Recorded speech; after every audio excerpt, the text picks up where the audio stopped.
കണ്ണൂർ വിമാനത്താവള റൺവേ വികസനത്തിന് സ്ഥലം ഏറ്റെടുക്കുന്നത് വൈകുന്നത് കുടുംബങ്ങളെ ദുരിതത്തിലാക്കുന്നു. വീടും സ്ഥലവും ഏറ്റെടുക്കുമെന്ന പ്രഖ്യാപനം വന്ന് 8 വർഷം കഴിഞ്ഞിട്ടും സ്ഥലം ഏറ്റെടുക്കൽ നടപടി നീളുകയാണ്. 8 വർഷം മുൻപാണ് വിമാനത്താവള പ്രദേശത്തു നിന്ന് കനത്ത മഴയിൽ വൻതോതിൽ കല്ലും മണ്ണും കുത്തിയൊഴുകിയതിനെ തുടർന്ന് കീഴല്ലൂർ പഞ്ചായത്തിലെ കാനാട് കോളിപ്പാലം ഭാഗത്തുള്ള വീട്ടുകാരെ മാറ്റിപ്പാർപ്പിച്ചത്. ഇവരുടെ വീടും സ്ഥലവും ഉടൻ വിമാനത്താവളത്തിന് ഏറ്റെടുക്കുമെന്നും അതുവരെ വീട്ടുവാടക ഉൾപ്പെടെ നൽകുമെന്നുമായിരുന്നു വാഗ്ദാനം. എന്നാൽ ഇവയൊന്നും പാലിക്കപ്പെട്ടില്ല. വർഷങ്ങൾ കഴിഞ്ഞിട്ടും പുനരധിവാസവും നഷ്ടപരിഹാരവും തേടി അലയുകയാണിവർ. നിരവധി വീടുകൾ കാടുകയറി തകർന്നു കിടക്കുകയാണ്. ഭൂവുടമകളുടെ നേതൃത്വത്തിൽ നിരവധി പ്രക്ഷോഭങ്ങൾ നടത്തി. പ്രദേശത്തെ വനിതാ കൂട്ടായ്മയുടെ നേതൃത്വത്തിലാണ് ഇപ്പോൾ സമരപരിപാടികൾ നടക്കുന്നത്.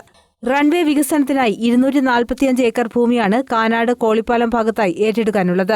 ഇത് ഏറ്റെടുത്ത് നഷ്ടപരിഹാരം നൽകുന്നതിനൊപ്പം മാത്രമാണ് കുടിയൊഴിപ്പിക്കപ്പെട്ട കുടുംബങ്ങളുടെ തുകയും ലഭ്യമാവുകയെന്നാണ് അറിയിച്ചിട്ടുള്ളത്.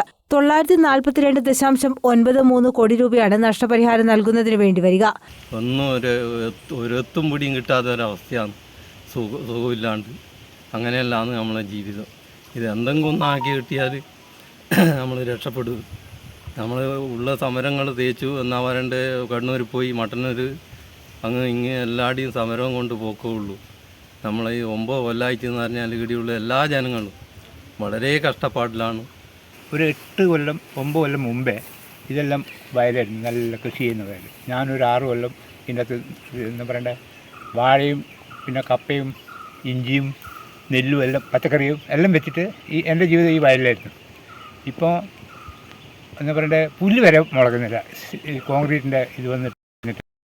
2017 മെയ് മാസത്തിലാണ് വേനൽ മഴയിൽ വിമാനത്താവള പദ്ധതി പ്രദേശത്തു നിന്ന് ചെളിയും വെള്ളവും കുത്തിയൊഴുകി സമീപത്തെ നിരവധി വീടുകൾക്ക് കേടുപാടുകൾ സംഭവിച്ചത്. കിണറുകൾ മൂടിപ്പോവുകയും ചെയ്തിരുന്നു. അന്ന് കളക്ടറുടെ നേതൃത്വത്തിൽ ചേർന്ന ദുരന്ത നിവാരണ സമിതി യോഗത്തിൽ ഇവരെ വാടക വീടുകളിലേക്ക് മാറ്റാനും 6 മാസത്തിനകം വീടും സ്ഥലവും ഏറ്റെടുക്കാനും തീരുമാനിച്ചിരുന്നു.